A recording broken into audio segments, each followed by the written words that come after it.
They need some assurance कि जो परीक्षा दी है उसकी नौकरी मिलेगी कि नहीं, क्यों नहीं मिल रही है।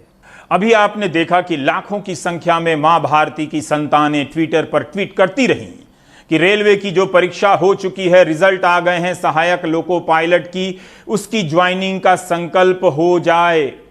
The revolution was tweeted. मंत्री जी ने संकल्प पत्रक पर पुष्प अक्षत तो दूर, बयान तक नहीं दिया कि चिंता ना करो मां भारती की संतानों, हमारे रहते ज्वाइनिंग हर हाल में होगी। उन्हीं का एक पुराना बयान था संसद में कि उनकी सरकार के रहते रेलवे का प्राइवेटाइजेशन नहीं होगा। रेलवे की एनटीपीसी की परीक्षा के फॉर्म भरकर अपनी बेरोजगारी का हरण करने का प्रण लिए बैठे नौजवान मंत्री जी से परीक्षा की एक तारीख की घोषणा ना प्राप्त कर सके। ट्विटर पर भारत के नौजवानों की इतनी बड़ी हार कभी नहीं हुई थी। जिस ट्विटर और फेसबुक से न जाने कितनी चुनावी जीतों को मैनेज किया गया दुनिया में, उस ट्विटर पर अपनी हार को भारत की ये जवानी अपनी कहानी कहां लिखेगी। प्रियंका गांधी की ट्विटरत राजनीति भी इनकी हताशाओं के शोर में खो जाती है। राष्ट्र की प्रगति के लिए उन्मुख छात्र विमुख रह जाते हैं, डर से लाइक बटन पर हाथ ना लगाते हैं कि कहीं निष्ठा पर प्रश्न ना हो जाए। पराजित युवाओं के लिए क्रांति फिल्म के गाने की एक पंक्ति प्रेरणादायक हो सकती है, वो जवानी जवानी नहीं जिसकी कोई कहानी ना हो। प्यार का सुंदर गाना ही इंसान को सुंदर बनाता है। You know what I mean.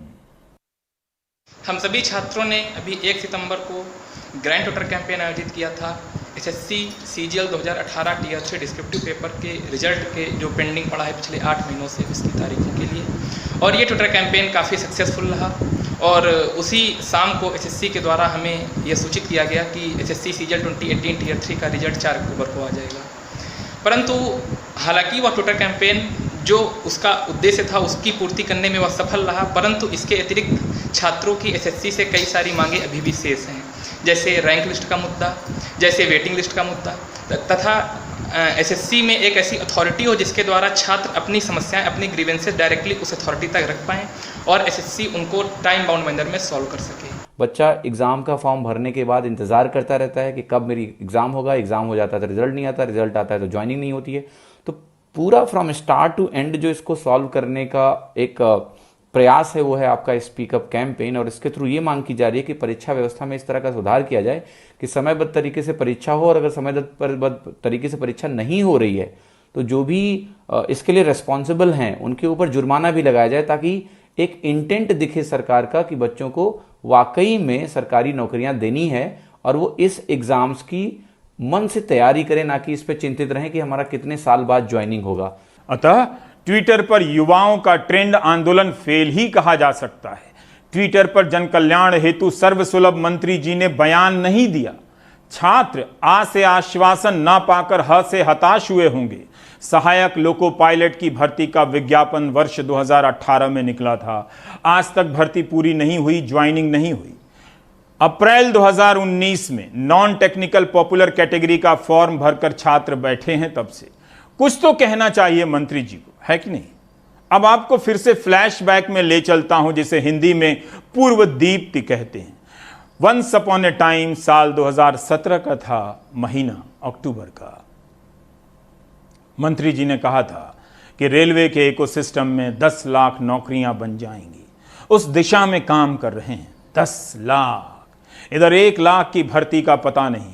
बयान में स्पष्ट रूप से कहा था कि रेलवे में भले सीधे तौर पर ना मिले इतनी नौकरियां, लेकिन रेलवे के इकोसिस्टम में 10 लाख लोगों को नौकरियां मिल सकती हैं। रेलवे में होने वाली सीधी भर्ती का तो हिसाब दे ही सकते थे मंत्री जो थे। विदित है कि अगले 1 साल के लिए रेलवे ने नई भर्तियों पर रोक लगा दी है। कौन यह प्रश्न पूछे कि हम कैसे जांचें कि रेलवे के इकोसिस्टम में 10 लाख में से कितनी नौकरियां बनी हैं? या ये बयान भी जीडीपी वाला बयान की तरह था? रेलवे के अफसर और कर्मचारी प्राइम टाइम कहीं छिपकर तो नहीं देखते हैं।